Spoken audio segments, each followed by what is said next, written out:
కొన్న తర్వాత వారి ఖాతాల్లోకి కేవలం ఉమ్మడి వరంగల్ జిల్లాలోనే 104 కోట్లు ఆడబిడ్డల ఖాతాలోకి గ్యాసు నిమిత్తం వేయటం జరిగింది.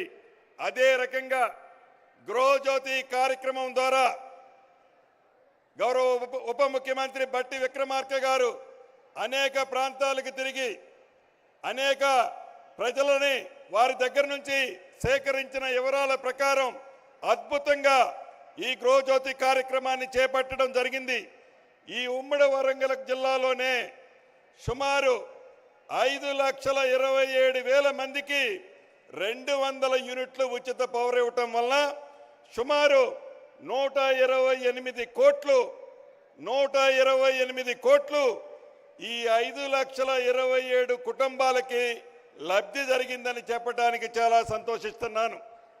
అదే రకంగా రాజీవ్ ఆరోగ్యశ్రీ కార్యక్రమం ద్వారా ఇందిరమ్మ రాజ్యం రాకముందు పేదవాళ్లకు జబ్బు చేస్తే 5 లక్షల రూపాయల వరకే ఆనాటి కార్యక్రమంలో లబ్ధి జరిగేది. ఎన్నికల్లో వాగ్దానం చేసిన దాని ప్రకారం ఇందిరమ్మ రాజ్యంలో ఇప్పుడు 10 లక్షల రూపాయలు పేదవాళ్లకు జబ్బు చేస్తే ఇవ్వటం జరుగుతుంది. ఈ ఉమ్మడి వరంగల్ జిల్లాలో 3,16,100 మందికి ఈ రాజీవ్ ఆరోగ్యశ్రీ ద్వారా లబ్ధి జరిగింది. సుమారు 174 కోట్లు పేదవాళ్లకు జబ్బు చేస్తే ఈ రాజీవ్ ఆరోగ్యశ్రీ కార్యక్రమం ద్వారా పేదవాళ్ళని ఆదుకున్నది ఈ ఇందిరమ్మ ప్రభుత్వం. గత ప్రభుత్వంలో ధరణి పేరుతో మన ప్రభుత్వం రావడానికి ముందు సుమారు 2 సంవత్సరాల నుంచి 2,45,000 అప్లికేషన్లు వివిధ కలెక్టర్ల దగ్గర ధరణికి సంబంధించిన అప్లికేషన్లు పెండింగ్ ఉండేవి. నెల క్రితం వరకు ఈనాడు 1 నెలలో వచ్చిన అప్లికేషన్లు తప్ప ఈ నెలలో వచ్చిన అప్లికేషన్లు తప్ప ఏ కలెక్టర్ గారి దగ్గర ధరణికి సంబంధించిన పెండింగ్ అప్లికేషన్లు ఎక్కడా లేవు. అదే రకంగా 2020 రెవెన్యూ చట్టం ద్వారా ఏదైతే ఆనాటి ప్రభుత్వం పేదోళ్ల భూములు, ప్రభుత్వ భూములు, భూదాన భూములు, అదే రకంగా దేవాదాయ భూములు, ఫారెస్ట్ భూములు ఆనాటి పింక్ కలర్ సంబంధించిన వాళ్ళు కబ్జా చేశారు. ఆ భూములన్నీ బయటికి తెచ్చే విధంగా రెవెన్యూ చట్టాన్ని దేశంలోనే ఒక రోల్ మోడల్ చట్టంగా తీసుకొచ్చే విధంగా 2024 చట్టాన్ని అతి కొద్ది రోజుల్లోనే అసెంబ్లీలో పెట్టి తీర్మానం చేసి ఒక రోల్ మోడల్ రెవెన్యూ చట్టాన్ని తీసుకొచ్చి ధరణి ద్వారా తెలంగాణలో ఏదైతే 2,54,00,000 ఎకరాల భూమి ఉందో ఆ భూమిని ఆనాటి పెద్దలు విదేశాల కంపెనీల్లో తాకట్టు పెడితే ఇందిరమ్మ రాజ్యంలో గౌరవ ముఖ్యమంత్రి రేవంత్ రెడ్డి గారి నాయకత్వంలోని ఈ ప్రభుత్వం మన స్వదేశానికి సంబంధించిన కేంద్ర ప్రభుత్వానికి సంబంధించిన సంస్థ అయిన ఎన్ఐసికి అప్పగించాం. రాబోయే రోజుల్లో ధరణి సమస్యలు కానీ భూమి సమస్యలు కానీ పేదవాడికి సంబంధించిన 1 గజాన్ని ఎవరైతే ఆనాడు దొంగిలించారో, ఎవరైతే కబ్జా చేశారో చేసిన ప్రతి గజాన్ని పేదవాళ్ళకి చెందే విధంగా ఈ కొత్త చట్టాన్ని తీసుకురాబోతున్నాం. ఇక వరంగల్ విషయానికి వస్తే ఇందాక అనేక విషయాలు ముఖ్యులు చెప్పారు. ఇది ఒక పట్టణం. ఇంతకుముందే గౌరవ ముఖ్యమంత్రి గారు చెప్పినట్లు వరంగల్ అంటే ఒక చిన్న పట్టణం. దీన్ని మహానగరంగా తీర్చిదిద్దాలన్నదే ఈ ప్రభుత్వం యొక్క ముఖ్య ఉద్దేశం. ఈ వరంగల్ పట్టణాన్ని అభివృద్ధి చేసే దాంట్లో, తీర్చిదిద్దే దాంట్లో, మౌలిక వసతులు కనిపించే దాంట్లో, రహదారులు నిర్మించే దాంట్లో అన్ని రంగాలలో హైదరాబాద్కి ఎక్కడా తగ్గకుండా ఇదేనా రెండో క్యాపిటల్ అనే విధంగా వరంగల్ పట్టణాన్ని అద్భుతంగా తీర్చిదిద్దబోతున్నాం. ఏదైతే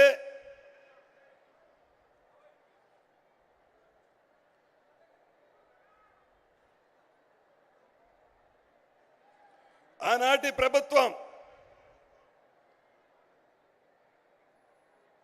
వరంగల్ పట్టణంలో అనేక కార్యక్రమాలు చేపడతామని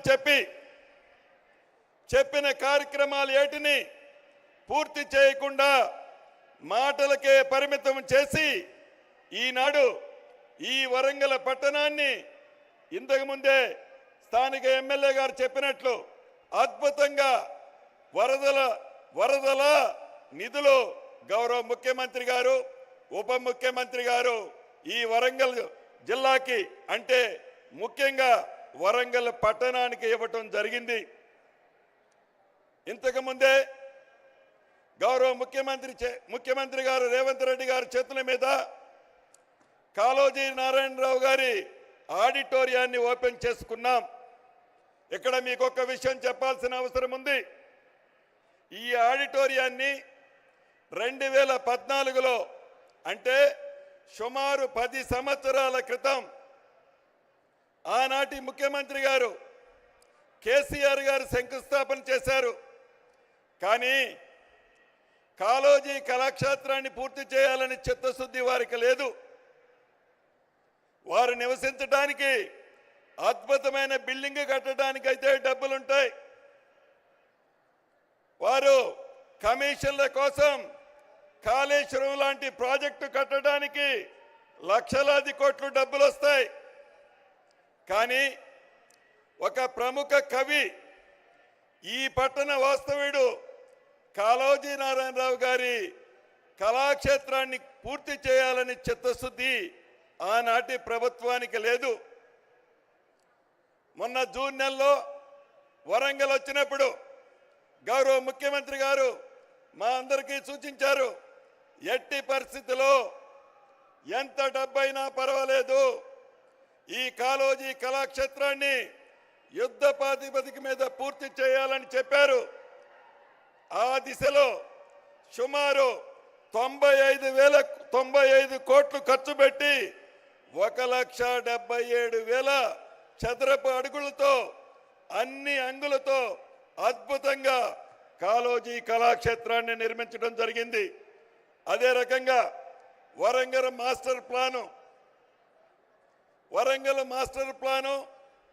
గడిచిన 30 సంవత్సరాలు, ముఖ్యంగా తెలంగాణ రాష్ట్రం ఏర్పడి 10 సంవత్సరాల నుంచి వరంగల్ పట్టణంలో నివసించే ప్రజలకి వారి కలలానే మిగిలింది.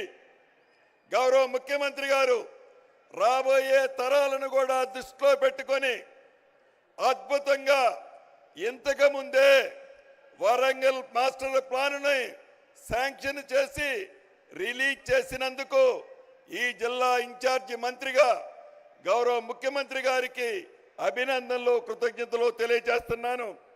ఇది సుమారు 1805 చదరపు కిలోమీటర్లతో అన్ని అంగులతో ఆర్భాటంగా ఈ వరంగల్ పట్టణానికి అన్ని వసతులు వచ్చే విధంగా ఈ మాస్టర్ ప్లాన్ని నిర్మించుకోవడం జరిగింది. ఇక ఇన్నర్ రింగ్ రోడ్డు 45 కిలోమీటర్లు ఉంది. ఈ 45 కిలోమీటర్లకి 572 కోట్ల అవసరం ఉంది. ఈ ఇన్నర్ రింగ్ రోడ్డు